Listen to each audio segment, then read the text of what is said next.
Good It's afternoon, been a bit sir. good afternoon. How are you? I'm very fine, thank you. How are you? I'm well. How are you holding up this period, this pandemic period? Cool. Mhm. I It's guess, good to see you. yeah, same here. I guess it's been interesting time for everybody. And Yes, true. possibly times of crisis like this helps us to also discover ourselves Hmm. and just recharge the battery in a way that you never expected. Hmm. So it's been interesting. I can see a lot of people joining in already. Mr. Olaku just joined. Oh, Good afternoon, interesting. sir. Yes. Pale, I hear you. Pale. Okay, sir. We have a lot of things to discuss today. Like, I'm Yeah, bursting with a lot of questions to ask you. And yes, yeah, though I've known you, you've been my mentor for, okay, since 2014. That's about 6 years excellent. now. And Excellent. there's still a lot of things that we have not been able to get around to talking about. But first, before we get into the questions, I would like for you to Yeah. tell us, um, when did you start art? When did you decide that it was going to be art? Like, I Um, know, we know that as, I'm sorry, sir, I'm sorry to break you, but we know, because we know as Africans, most of us, our parents want us to be doctors, want us to be lawyers. But at what point did you decide that it was going to be art, and why? excellent. I think while I was in the secondary school, I Wow. couldn't help doing any other thing but just draw and paint.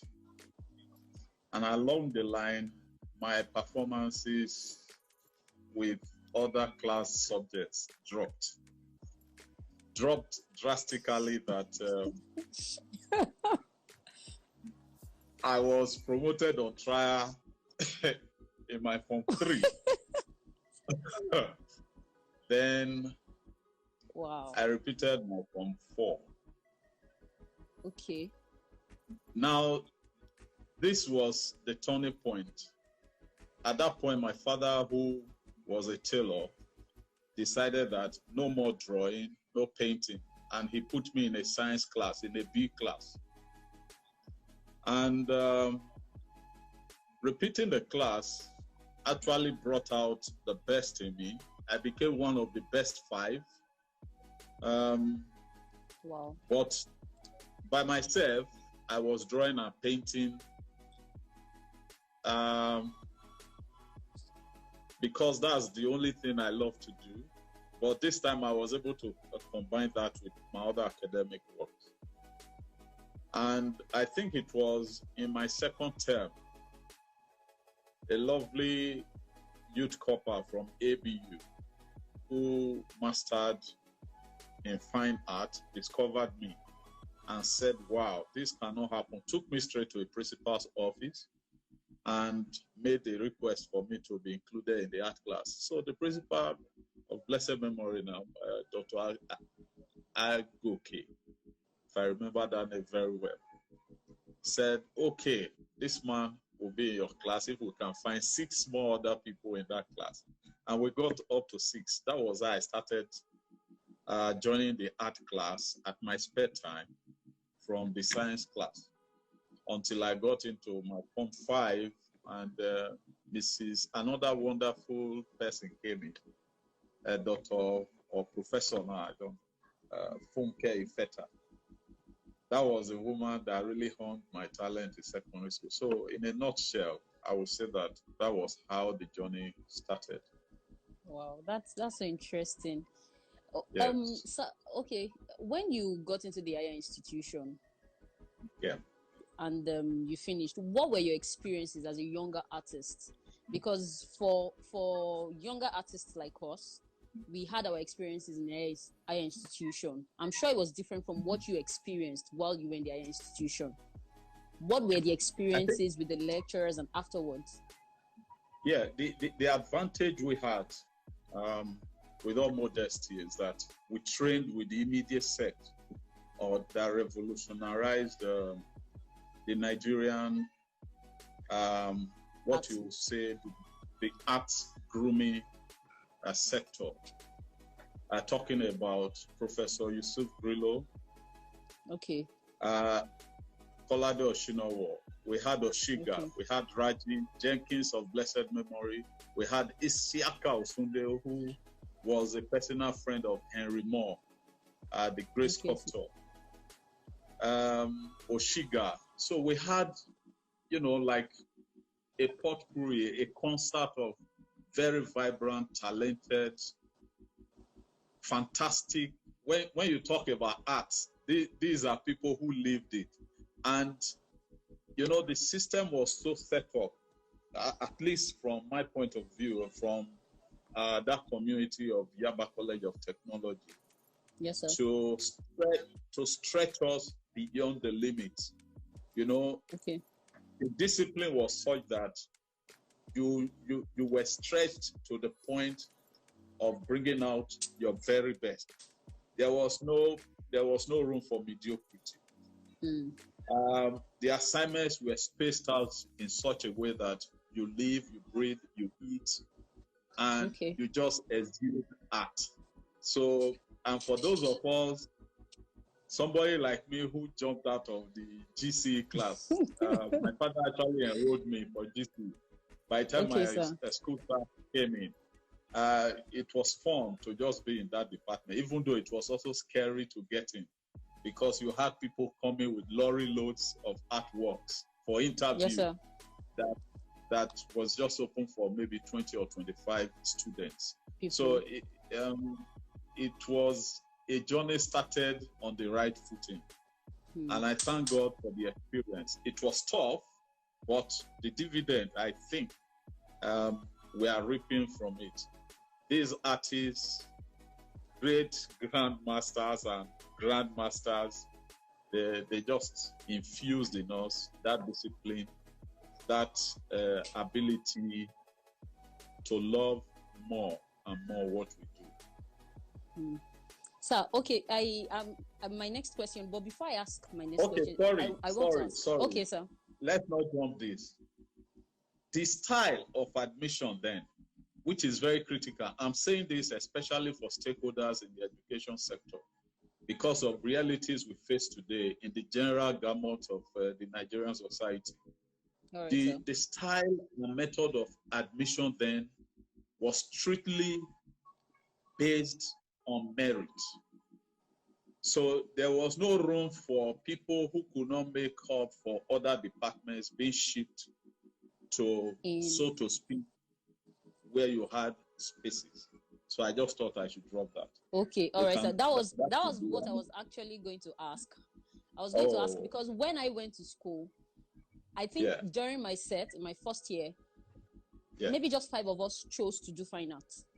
Like a lot of people, I was quite popular early because people heard that I chose to do it. That was what I was going to ask. That what were you the one like? Okay, so you have answered our question. Thank you, sir. Okay, so my second question is 2 questions in one. Who are your biggest influences as a creative? Then what are your biggest influences? Who and what are your biggest influences? That's a long list. But growing up in Benin, remember that Benin City is like immersed in art. So I saw a lot of art. I grew up from my grandfather's shrine, where you had all the artifacts. Of course, they are shrine items. So my uncle of blessed memory, Ogiugo, who fantastic illustrator, cartoonist. Then, of course, interaction with the Children's Bible. Don't ask me Children's Bible and Shrine. That's a discussion for another day. Okay. Anybody who grew up from that part of the new world understand what I'm talking about. So, Harry Anderson was my first major influence when you talk of the international artist. Till tomorrow, I still cherish my relationship with his works. He had fantastic illustrations for children's Bible. Then, of course, I've mentioned my uncle. Then you had street artists. People who call street artists, those sign writers who did fantastic portraits. In fact, at some point, I wanted to actually register with one. But you see, the challenge was that he then brought in obstacles. He said there were tricks I needed to learn. I'm still searching for those tricks till tomorrow. He didn't tell you the tricks. He never told me. He said unless my father came. Of course, my father wasn't willing to sign me on. But later on in my secondary school life, I had opportunity to serve with another one who was an extended family relation, Olympic Art, somewhere just around the popular Yaro area, or the Five Junction, like we call it in Benin City. Olympic Art saw the gift in me, and straight on, he asked me to do all his illustration for his signboards. I was in Form 4. That my repeating year. Yes, during the long vac. So yes, I worked with him as illustrator on the roadside. So I did all the fashion houses, boards, the mechanic signs, the tailoring, and what have you. Wow. So talking about other influences, of course, Yabatech was full and loaded. There is a name that stood out, Idouke, Kayode Idou. His drawings were fantastic. Then Yabatech was like a boiling pot of talents at the time I got in there. Then I had people like Mr. Olaku, Etibo, Shingu. The list is endless. Then, of course, there was Era Boy Mokbai. Era Boy Mokbai of blessed memory. Yes, he actually became my dream role model because he was combining advertising, commercial with practicing. Then we had the Grandmaster, Ben Ewu. Unfortunately, I never met him physically. So growing up, there were such influences. And don't forget, we had access to libraries, unlike now. Yes. You didn't need to come from a good home to have access to a library. Libraries were all over Bender or Midwest states then. And we had opportunity to loan or borrow art books of the Renaissance and foreign artists. So I had a mixture of those influences, if you like. Then talking about what influenced my art. Yes, sir. I think the center of it will be people-centered. People-centered. Recently, a friend described me as a conversationalist. If you get what I mean.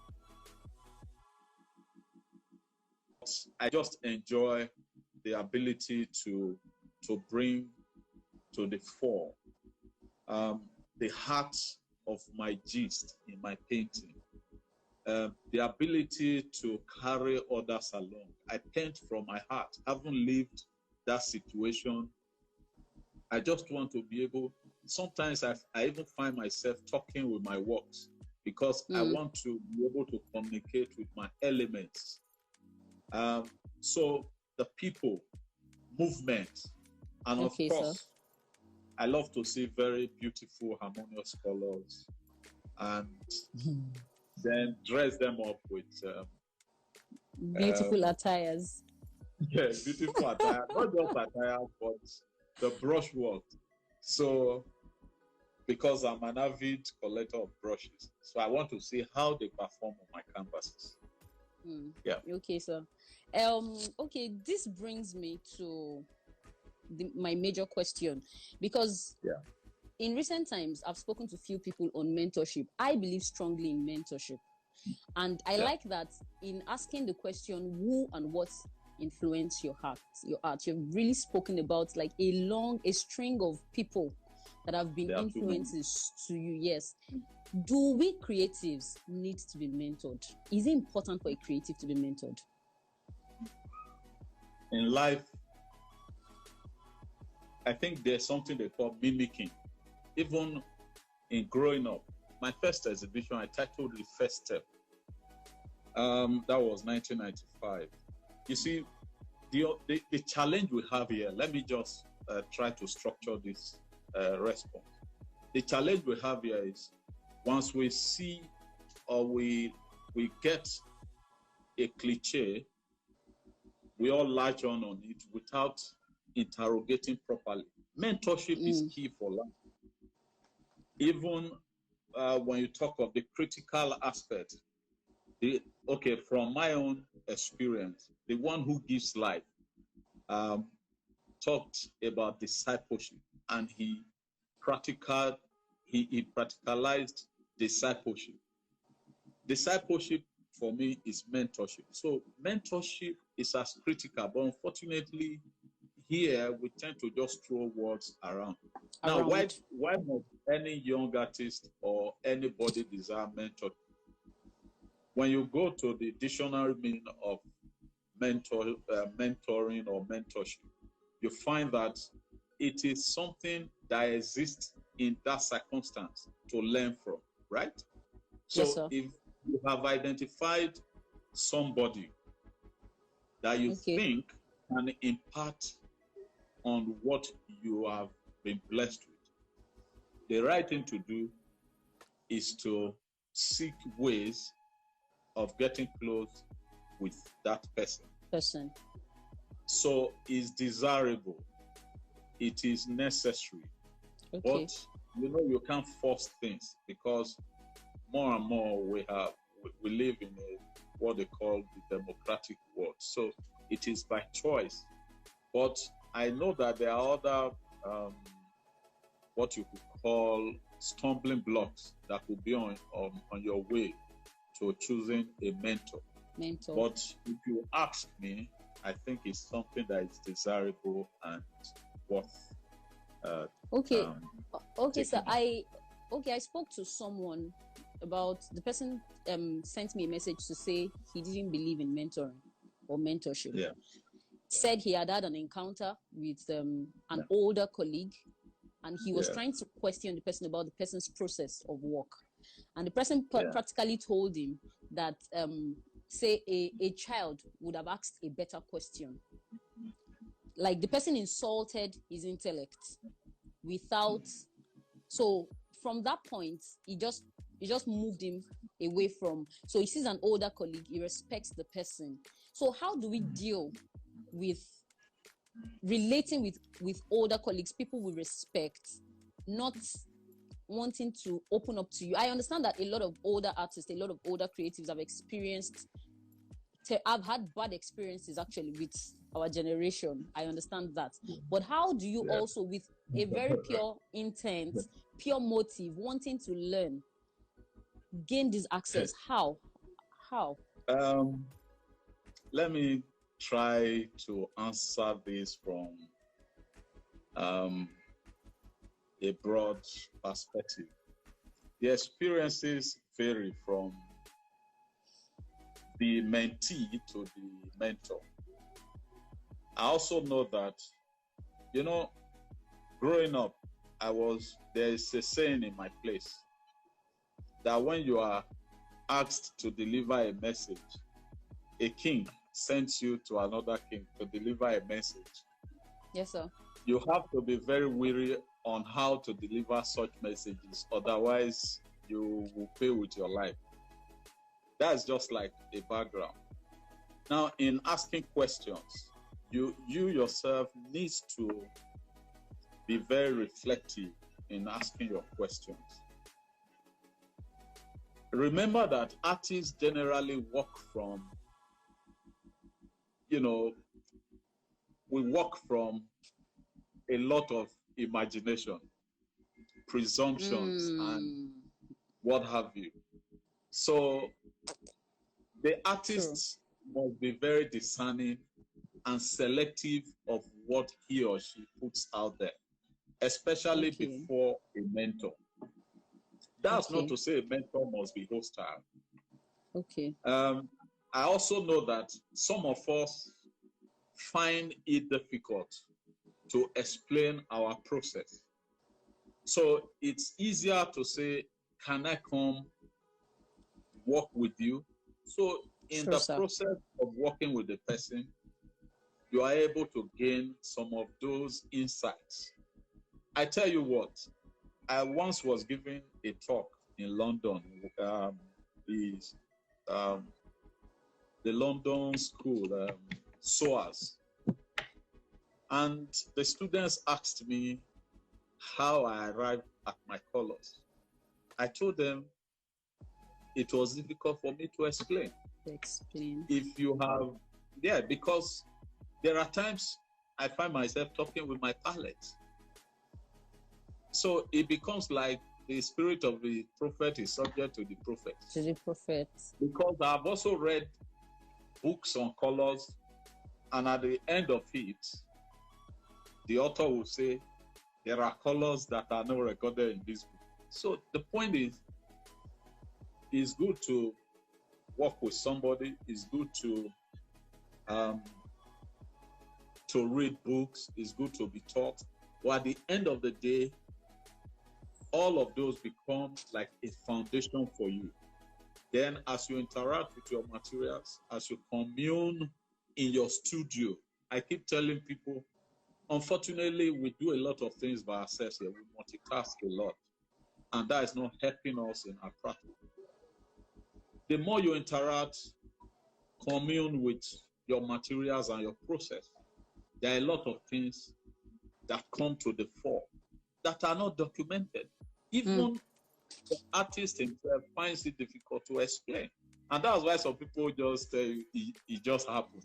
But it didn't just happen. There is always a process. It's a process of interaction, a process of understanding your materials, a process of knowing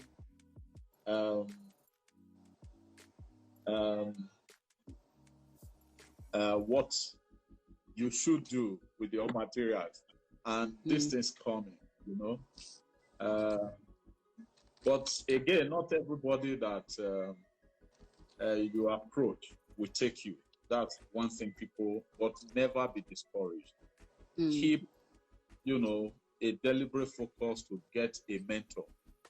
Because sometimes the people you desire, sometimes getting a mentor may be like an artist getting a gallery. Okay. Yeah.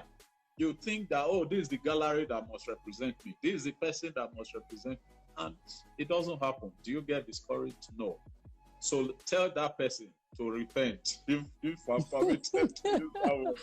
Okay. It will never be discouraged. It's tough enough to be an artist in our environment. Yes. You know, it's tough enough to be an artist. So don't get discouraged. What is important is keep your sanity. And thankfully, the social media today has eased up stuff. So you could get a list of artists you think can have input in things that you do. And I see a lot of people telling me I'm their mentor. Somebody yesterday spoke with me because of the buzz that your interview has generated. That he's been following me for 10 years. And I only just accepted. I got on Instagram with the help of my studio coordinator, Jacqueline, 2014 or thereabout.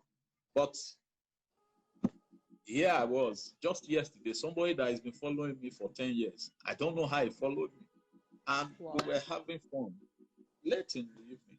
So sometimes it is not intentional. And let's not forget, we go through a lot of stress, psychology, and the bit of the rough side of the experience from both devices should not separate us.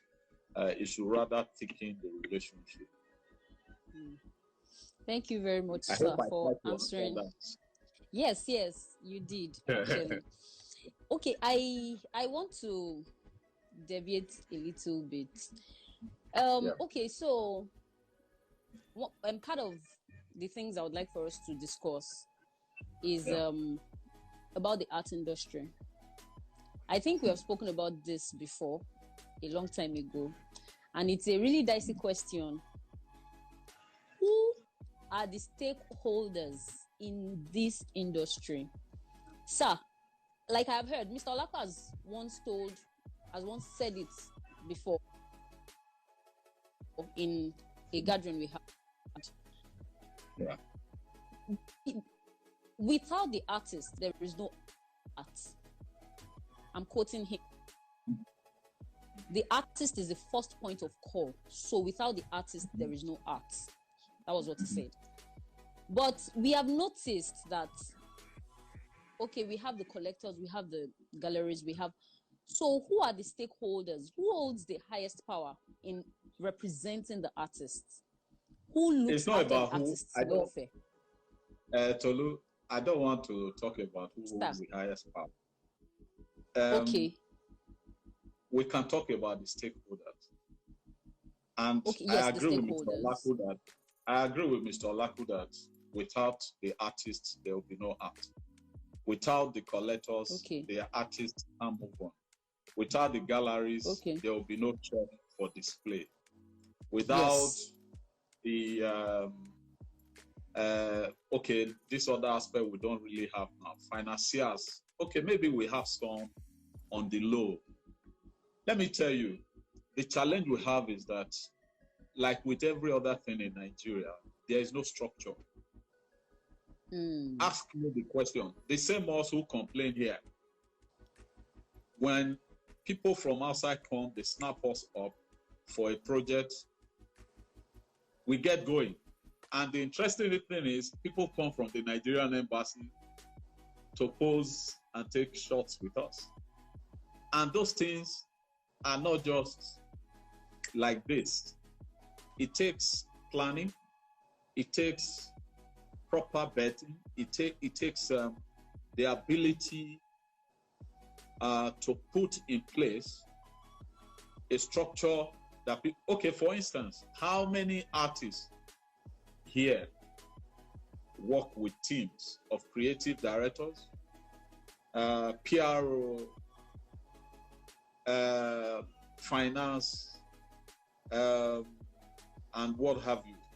How many artists? Thank God for a few young, bold people now who are setting up blogs, who take it upon themselves to visit artist studio, to put things out there.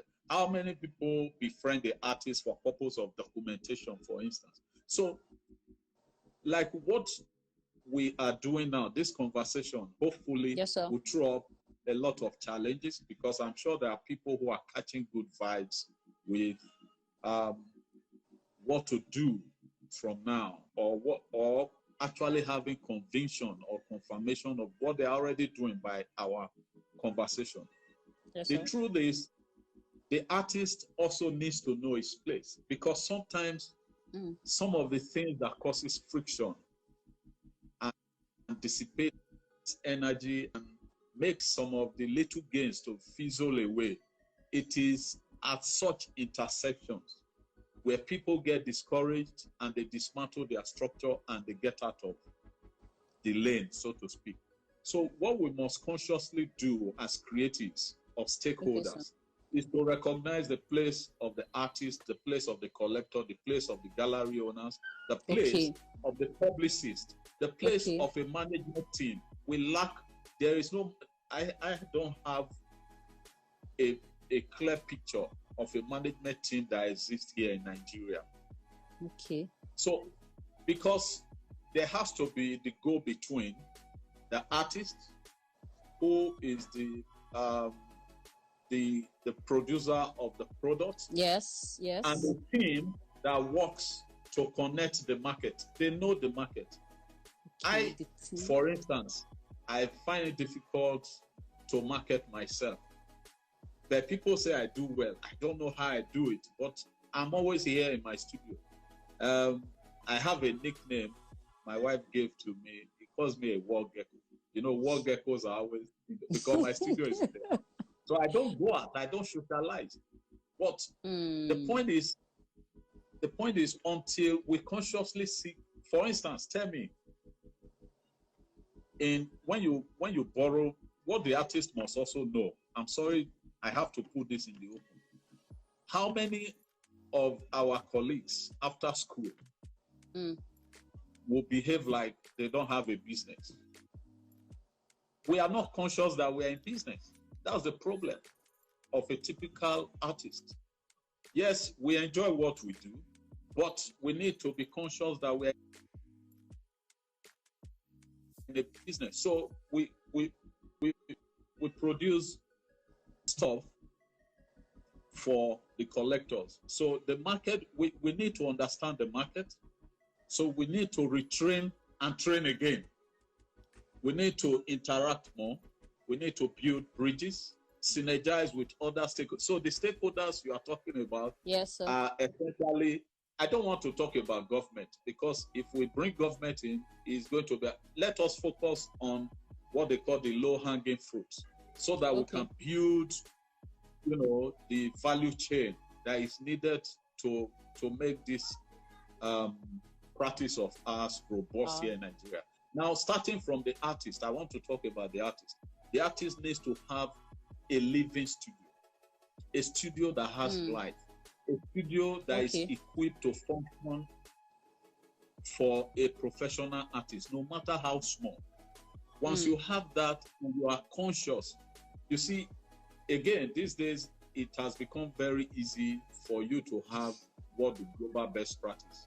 Just ask Google, as they will say in Nigeria. If you just log in there and ask professional artist studio, when you also go into art shops online or physically, yes, sir, it is. I tell people, when you walk into a typical art shop, Atlantis in the UK, Atarama in the US or something, the labels are there. They'll tell you professional art materials, and you have student and amateur art materials. So when you are a professional and you are charging professionally, you need where to go. So you know what I'm saying? Yes. So you see, sometimes we like to talk about the log in the other person's eyes, the speck rather, forgetting about the speck in our eyes. The speck, the log of wood. Yes. It's always in speck, because you find that when you deal with your immediate locality, it becomes easier to attract, attract the right vibes. I think that is key.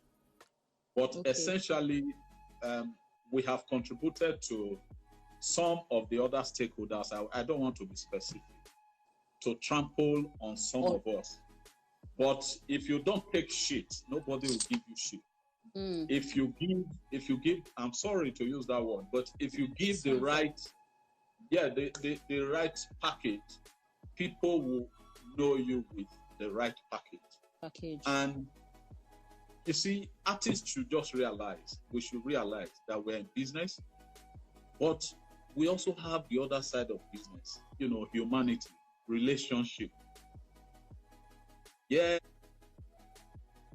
we have our mood swings, we have our mannerism, but we live amongst people. And amongst these people is the larger society that we fit in. In fact, we're actually supposed to be at the forefront of projecting the future. Do you know we are the only people that has the ability to create a beautiful picture? Yes, the engineers will design. We will need an artist to package it. A Lamborghini or a Ferrari will not look as beautiful without the design of the artist. So once we come into this consciousness, you will now see the value of your work as the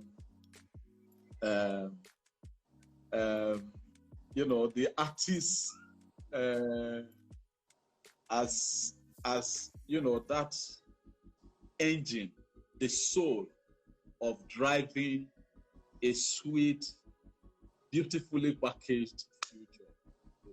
So we all have a role to play, all of the stakes. I hope I was able to mention all of the stakes. Yes. The galleries, they need to begin to specialize. That's what I see. Everybody tends, in Nigeria, we follow vogue. Everybody tend to be doing the same thing. If you walk into a typical gallery in the UK, they'll tell you, oh, we don't do, this is what we do. And they will refer you to where suits your kind of work. Okay. But we have not also been anyway, everything boils down to structure. Let me not dwell too much about that, because I guess this issue of stakeholders should be more of an ongoing discourse. Okay, sir. All right. Yeah. Thank you so much, sir, for answering that question. Thank you. Well, a question is a question I've been wanting to ask you. What is the integral part of an artist's work? The integral process. Yes. Is it process or the heart of both? Yes, both. Yeah, as an artist, you are a philosopher. Okay. You may not have written so much because all of your writing is embedded in your pictures. Okay. And that's why I find it a bit difficult why we don't have artists and writers interacting more. Okay, sir. Philosophy is the very core of existence, if you permit me. Now, you must always have a message to put out there. But in delivering a message, you need to be able to paint a picture that will draw in people to see your message, to understand what you are trying to say, to expose them to all of the elements that helps deliver that message. And in the process, they become a part and parcel of your message. So if you ask me, there's always a main idea that is within. If I do a lot of dancers, but people may not understand why I do them in series or it just comes to me. Then I do horses, I do markets. Yes. Now, the energy of the dancer in interpreting whatever vibes comes from the music is what gives the expression, the outward expression. Okay. For people who ride a horse, they love the majesty and grace of the horse, the courage, the ability to just compete in space, in a friendly atmosphere. And of course, the horse has been as long in the history of mankind, back from the time of old. Yes, sir. So the artist has a responsibility, I believe, to document passing culture. So in the process of documenting passing culture, you need to do your study. You need to dream of how, because I mentioned earlier, artists are the only people. I will be selfish here. We are the only people who gifted. Yes, everybody can dream. Everybody have imagination. But the artists are the only people gifted with the ability to physically express them. Whether in colors or whatever materials. It could be in sculpture. This is not debatable. That is it's like I'm blushing, right? Yes, you are. So the artist should understand that he or she has that responsibility to deliver well. Because when we are long gone, some of these things serves as, okay, how did I know about some of the past history, for instance? How did I get the information about certain things? Because these things were there. Yeah, people will argue that photography, another form of art, has come in. But, today we know that artists are still making comments on their canvases and stuff.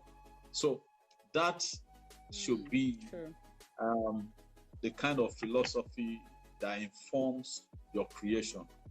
Yes, it can be fun to be in studio. There are some ideas that come by that are spontaneous, that there's always a message dropping into every artist. So it's just the processing. Yes, some are not for now, some are for later. And that's why some of the pictures will not come to physical reality. But as many as come to us, we owe it a duty to rightly embed that deep, how do I call it? The main idea within the subject or the whole concept. Did that answer your question? Yes. And it brings me to one question. What makes a great artist? How do I know I am is it possible for me to know that I am a great artist? Or is that dependent? Is it dependent on the outsiders, the onlookers? You know what I'm saying? I don't know how to answer that. Why, sir? You know, today on Instagram, I follow a lot of artists, and when I see their works, I still believe to be a great artist is a long walk. So I think to be a great artist, you have to desire to do more, to learn from others. Now, this mentoring thing, it is not by age. I think I should sound that. It is not by age. There are some young artists that mentors me. That may sound ridiculous, but when you have something to learn from another person, you know, I situated it in the realm of expertise. When you have something to gain. So let's situate it that way. So being a great artist, I think the historians will have to, that will be the idea. I'm not an historian, but I desire every day to better what I did yesterday. Even, you know, just signing off a work tells me I need to do better. So to be a great artist, the good news is you need to work more. You need to dream big, really big. You need to dream to be in the World Premier League. You need to be able to stand anywhere in the world with fellow artists and not feel intimidated, but feel encouraged and challenged, and feel inspired, but feel humbled to be in that kind of environment or platform. That is what it is to be a great artist. Because, like you know, we all keep learning until the very last breath. Yes, fortunately for the artists, we paint and draw and do our art till the very last breath. So the art historians will have the opportunity to now gather and maybe will be placed in the gallery of great artists. Look at it, yes. I've not done my best dancers, I've not done my best horses. So I'm still great best of it. Okay, but if I can't say I am a great artist, but is it possible to know that I have done? How do I know if I have? Do you know? Do you usually realize if you have done a masterpiece? When you hit some work in the studio, you dance. No, there are some works. Okay, you know what I want to ask. Yeah, you dance. You know, that's why they say artists are crazy. You dance, you just rejoice in the studio. Only, you know, you celebrate. So there are moments like that. That one I can answer straight. Okay, so that's how you know you've done a masterpiece. Well, if you want to say so. Before I ask my next question, let me see. That might be my last question. Oh no, I have 2 more questions. But if you have any question, please, you can send it in now for Mr. Edosa to answer.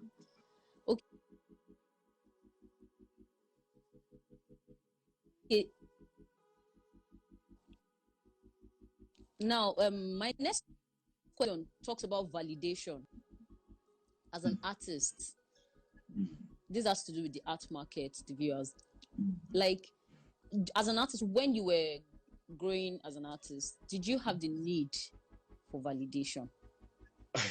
Because, like in my own generation, we have a lot of us now. You just go online and you see different things. You see push, you see everything.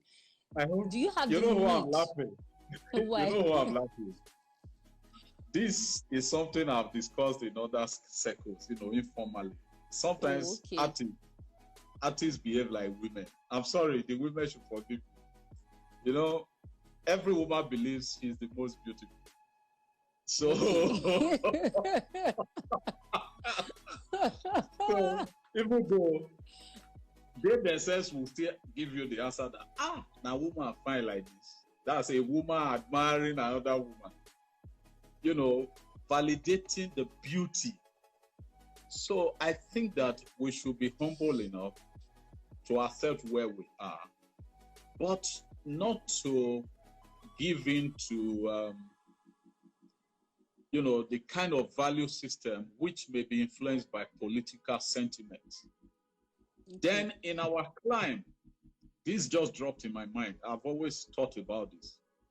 Part of the shortage of materials within the sector is that it is not everybody that trained as an artist that should practice as an artist. This is going to be very controversial, but this is my viewpoint. Yeah. Some will be better as writers who can interpret and communicate better the process of the artist. Imagine somebody who trained as an artist who is not painting or sculpting or doing textile or any other of those art forms. He or she understands better the materials of the artist and the process of the artist. Maybe that's why the industry or the sector is not as blossoming, flourishing the way it is. Now, and I shared it with somebody. I said, you just find out that may be where your strength is. In economies, there is what they call the law of comparative advantage. So we need to all sit down to introspect, to take a decision. Then you'll be able now to properly define what that validation is in the market space. Because validation can help to the extent that you understand what you are doing. Otherwise, confidence is something that is very important for our practice. And confidence is not derived from outer space. It is derived from the knowledge base. It is derived from what has been tested and proven. It is derived from the process that you put at par with other colleagues, and of course, with known or unknown standards, so to speak. And once that comes from inside of you, nobody can invalidate you. Do you get what I mean? Yes, sir. You won't now get discouraged. Unlike the football industry, when you talk about talent of, it's like the football industry, rather, when you talk about the talent of players, managers. Okay, in recent times, even in this lockdown, my team, Real Madrid, they have been all over the place. Let me just drop that in for those who are Barcelona fans. They have been all over the place seeking for the Brazilian talents, because they breed these talents. In our own climb, till tomorrow, we are still idolizing people like J.J. Okocha, Shegun Obebami, the Abokachis, the Yekinis of this world. And in recent times, we have such talent. So there will always be those standout factors. But artists should not allow the market validation to dampen their spirit to keep working hard. Let me tell you, do you know that I was rejected from being marketed when I left advertising? Somebody told me, a gallery owner told me my works were not commercially viable. And I didn't understand it. Yes. So just to tell you, yes, but a couple of years later, the same person came back to say he wanted my works. So if I had taken it like, I beef him, that's local slang. Say I have bitterness towards him, we won't be friends. So I think scriptures here again rightly situate things. There's time and season for everything. For everything. But we need to do our proper search inwardly to be sure of where we belong, where you have comparative advantage. It is still key so that you will not be tossed to and fro, like the wave of the sea. That will be my simple. Thank you, sir. Thank you. Okay, well, my final question is, as an artist, okay, when you work, maybe I should personalize the question. Must I work with themes, or must I work in series? Because I've heard it a lot of times. It's something I've struggled with all my career. But I discovered that working with themes is more easier to organize because it keeps you focused. It helps you follow a path and concentrate on, getting the best from it, if you know what I mean. Yes. So that way, even when other ideas come, artists, our attention span, I don't know if that happens to you. Yes. Attention span can be terrible. And when those ideas come, it takes grace for you to be able to choose, is this just a flash, or is this something I should reflect and meditate on? Is this something, because like I said earlier, some ideas are not for now.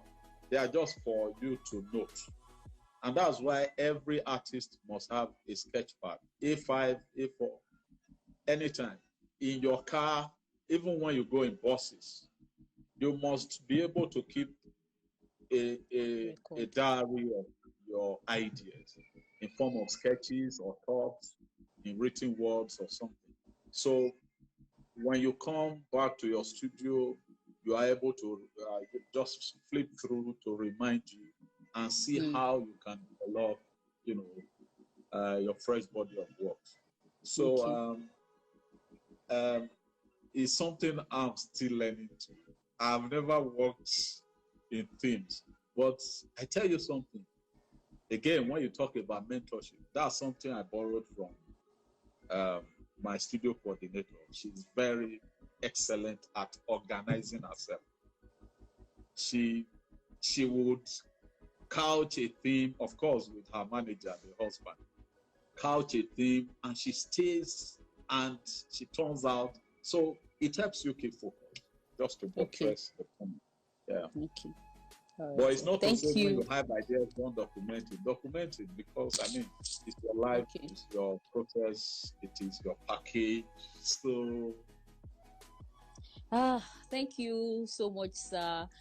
Okay, I think let me quickly ask this question. Is, by the way, as a younger artist, did you experiment, or have you been doing this same style also?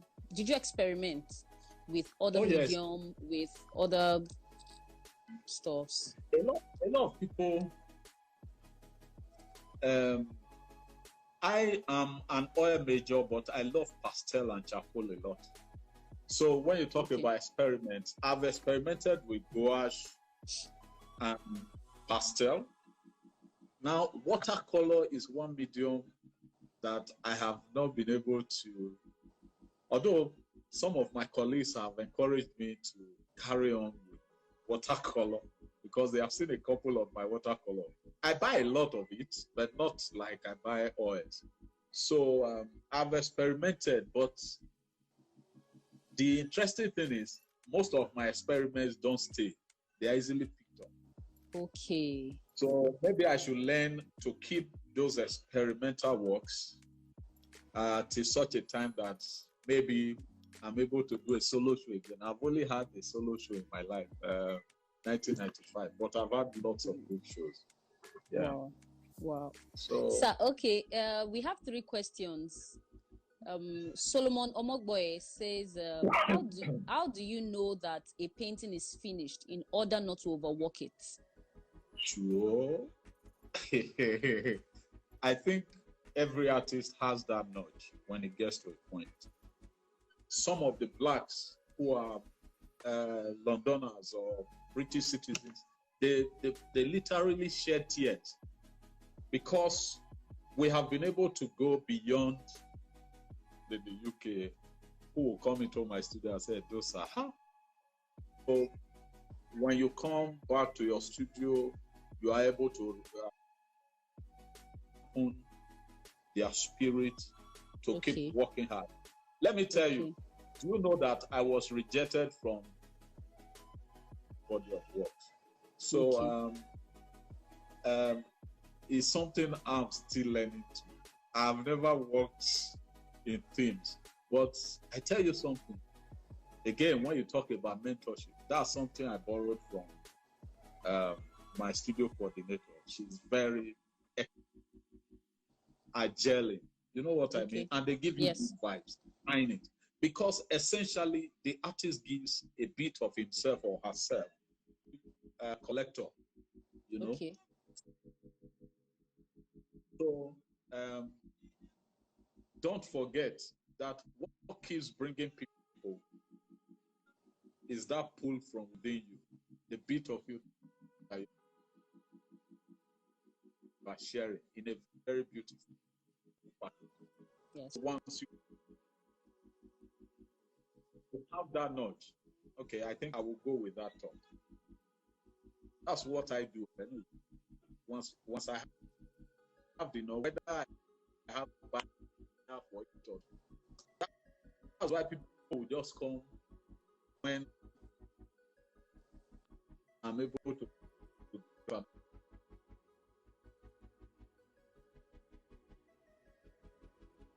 appointment or something, and they say, "Ah, like, well, you know." So that's the way. Okay. All right, sir. Thank you for answering that. Someone says, "Can you?" Okay. Someone says, "I ask you about the growth of African art in the world stage, like internationally." I think that's what we are all. Can I say we are reaping from it yet? But that is the recent words. It has grown exponentially. But we are not yet there. My fear is we don't want to be caught napping. And that's why every artist,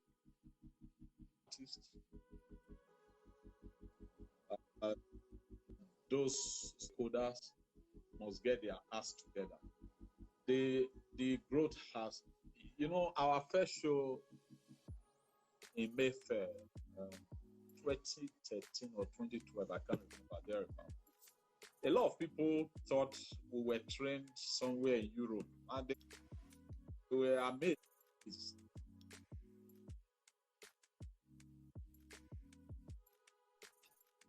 What kind of spirits are these in the streets of Mayfair? Showing, they couldn't even believe. They were asking how we got. So the kind of crowd that came, I'm talking of 7 years ago.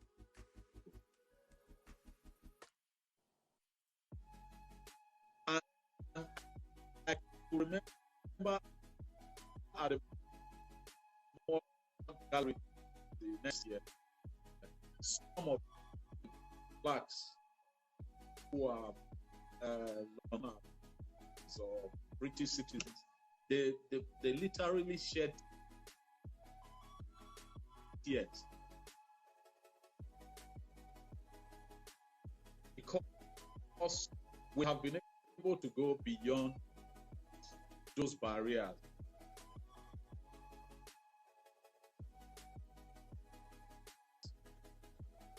Places where ordinarily you will not expect African artists to show. Who said on the flip side, I hope we are not caught unawares. Because like some of the illustrations I used earlier, let me take that of the footballer, for instance. no matter how talented or how well celebrated, in fact, that may even be what some of our past footballers are suffering. You still need,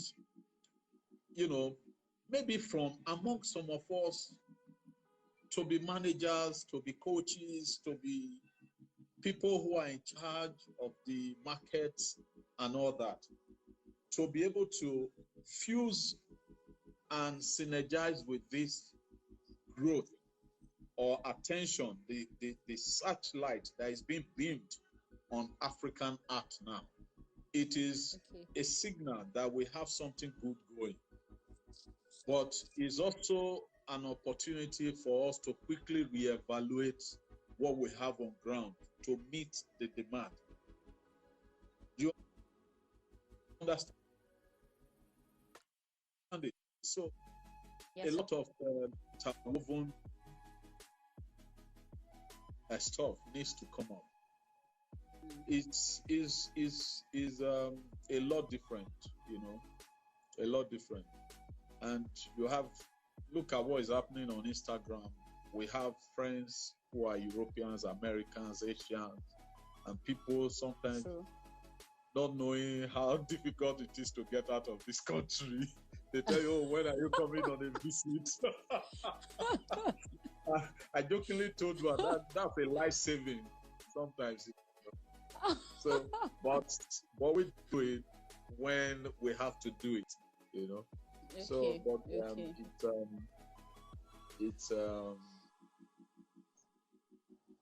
encouraging that the world's attention is being paid on Africa now. On the African art. Okay, sir. Yes. Okay. Someone also asked if you still dance when you paint and sing. Did the person see me dance and sing? Well, the person must be someone who knows you. She said, does Mr. Edosa still dance and sing when he paints? Yeah, when I get excited, I do. Exactly. Okay. Then, all of us artists, we are lovers of music. Yes, true. I may not be a good dancer in the sense of cafe or what's this guy's name that recently got into the Guinness Book of Records. I follow him on Instagram, but I dance just to express the outward feeling of my joy inside. It can be frustrating when you are struggling with a canvas. It's like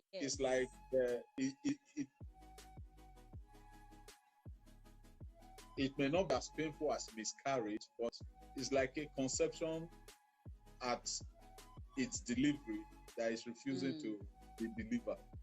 So it gets very frustrating. So when it is released, I mean, the ecstasy is joyful. Yes. Yeah. Okay, so I have a question. It says, how do you advise young artists about pricing their work? That's the most interesting one. I know that once I try to look at, because when you travel, you want to borrow from those other spheres. Those use your year of practice, but I think that everybody should be able to have an idea of her cost. But it's very difficult to pin your work value by how you price it, because it's a lot more beyond that. But at the end of the day, you need to be realistic. You need to earn to keep you in business. So what keeps you in business? You should be able to take care of a few things, basic. And maybe along the line, you might get a windfall that will catapult you to that very comfortable place. That's the way I want to answer. Because I insist I must be able to take care of my overheads. That's basic. If my work cannot sustain my overhead, then it's a problem. So if you don't have a supportive spouse for instance, and you are faced with financial challenges, who is going to bail you out in a situation where we don't have support for artists or art fund? We don't have access to funding. I've never accessed I any. was going to ask the question about art funding. Yeah, we don't have Nigeria. it. I don't know if it exists in Nigeria. We don't have it. I've never experienced it anyway. So these are some of the things. So it's still a growing novel practice, but we thank God for where we are now. We can only go forward. And I'm happy that a lot of Nigerians are encouraging artists. You need to sit with some collectors. They blow your mind. They talk. Yes, they dream even bigger than some of us artists. I'm telling you this. There are a handful of collectors in this Nigeria that they just live and breathe. I'm telling you from personal experience. That's why we are still on, because the partnership has enabled us. You even find some volunteering. What do you want me to bring for you in terms of materials? And I'm laughing. Wow. When I have a budget of almost 10,000 pounds to buy materials, just name it. And I'm like, what? So these are some of the basic things. I have also been offered before I, when I was moving from Port Harcourt to Lagos, a collector asked me, "Oh, I can give you a space in Lagos." And I was like, "What? I will mess up the place." He said, "Don't worry, just accept first." So, those are some of the interesting. Yes, sir. Yeah. Okay. Someone says, I want to ask him, how did he come about his brush strokes? Yeah. that one is work and what process. Inspires it? Okay, what inspired it is from cross hatching. Then in my first 2 years in Yabate, we were taught in basic design about variation. Variation is a process of representing forms in tonal values, in sizes like small, big, and tiny. How else do I explain it? But essentially, I derived some of these things from the components of those first 2 years of basic design. Because there is design in painting anyway, I imported that into my art. I experimented it a bit in my year 2. In fact, it was in my year 1, I was influenced by the cross-hatching there's a guy, Matuko, then Edosa. Then I just switched over. Then one day I took my brush and I played with it. It gave me a semblance of what I thought. Then, of course, 1 year industrial attachment at NTA Benin was an eye-opener. I was working on the set of Pot of Life. It was a national program. And fortunately, the producer then, Bodi Lombodio, chose me, an IT student, to be his art director. That was the biggest challenge of my growing up. I had guys who were masters holders who have been in the industry. But this man walked into our studio and said, "Is that young man I want to work with?" That he has been seeing my illustrations for the children's program. And that was how I got on set. You know what they call set. You have to do a lot of. There was no digital anything. Even animation wasn't this advanced. So I had to do some sequencing for the Pot of Life itself, which I got from my little technique of sequencing. And that was what blew it off. So by the time I came to school and I was working on those small boards, it was like child's play for me. And people even thought my sizes were too big. You can imagine somebody working on 20 feet by 20 or by 10. Those large flats, anybody who works in production will understand what they are like backdrops. Okay. Then I went on location to change scenes to fit into the concept of the movie or drama that we were producing. So it was from there, my ability to just work with any kind of brush started honing. I'm still learning, mark you, because there's still a lot to do.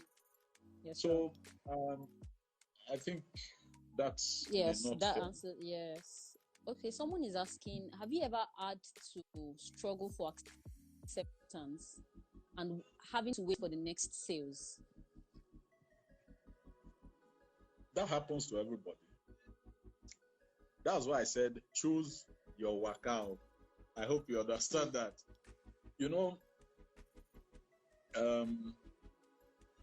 It's not a struggle. It is just the reality. I don't have a sense of entitlement as a person. So I tell young artists, learn to fast. When I mean fasting, things, if you are just having 3 square meals a day, it might get to certain times, it turns to 1. But what you must not be fasting at is your materials. You must have materials that can last you for a minimum of 2 years at every given point. Because I have found that from my little journey, that the only thing that can truly frustrate an artist is the scarcity of materials. When you don't have materials, it becomes so. Yes,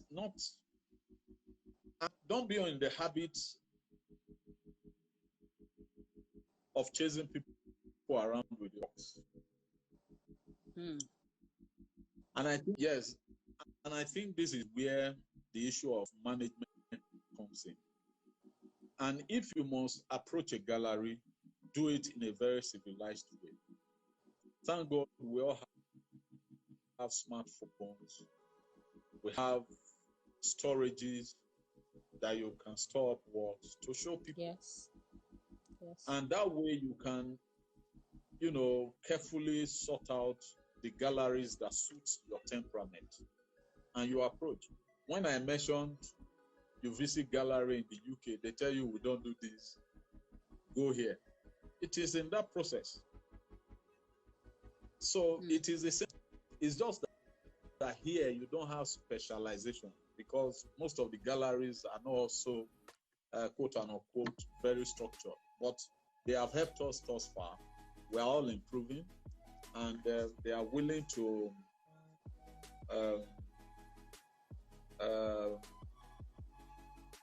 remember that in my early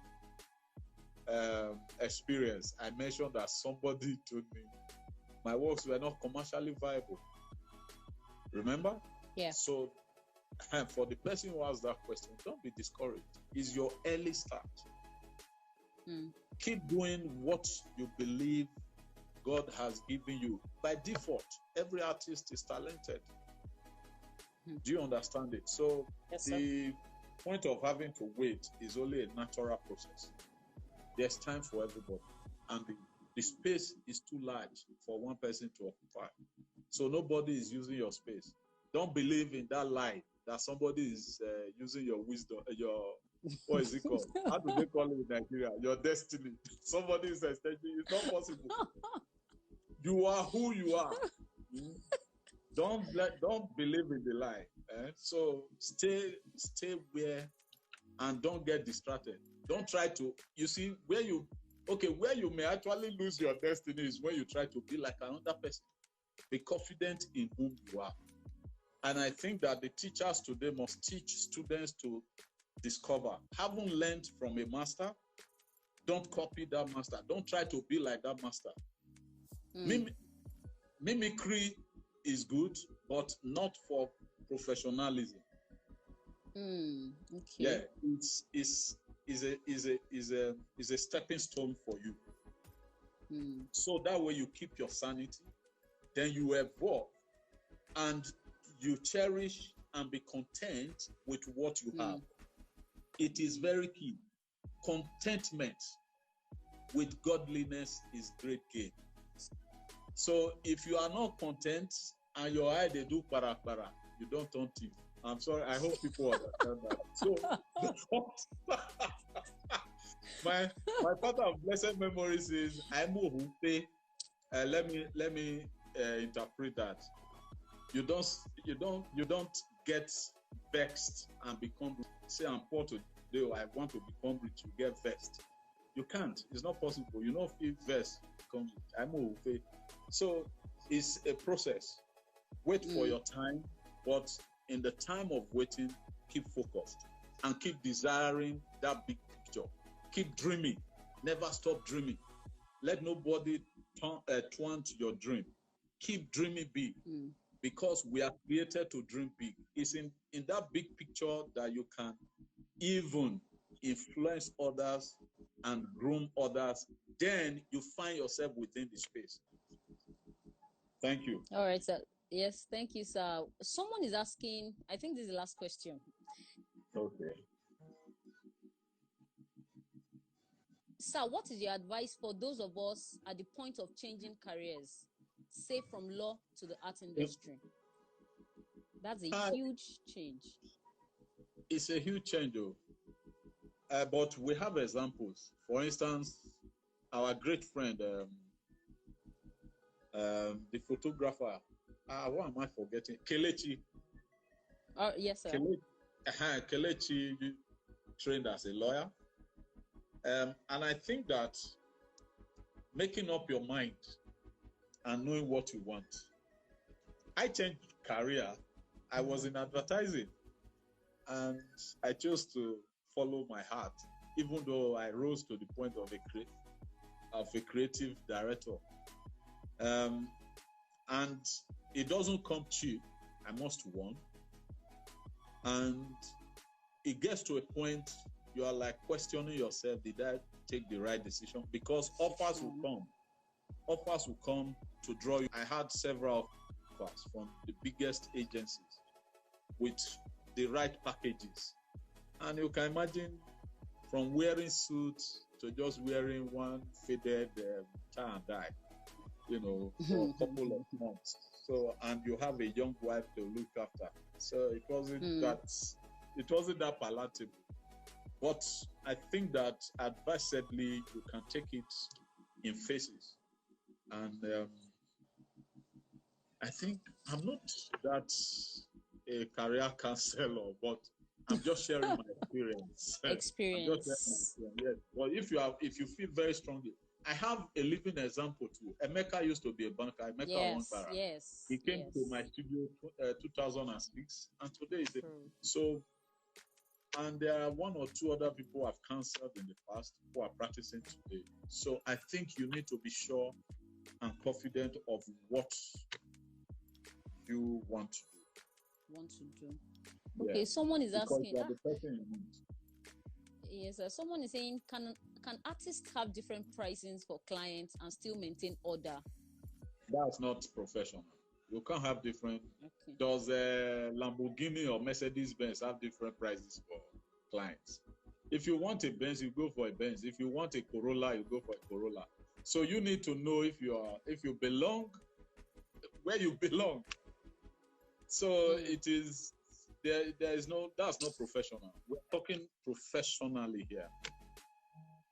So you need to know where you belong. Someone is final question, people. The person is saying, sir, what do you tell young artists who choose fame over sales? August. Come again, I didn't quite get that. What do you tell young artists who choose fame? Yes, sir, over sales.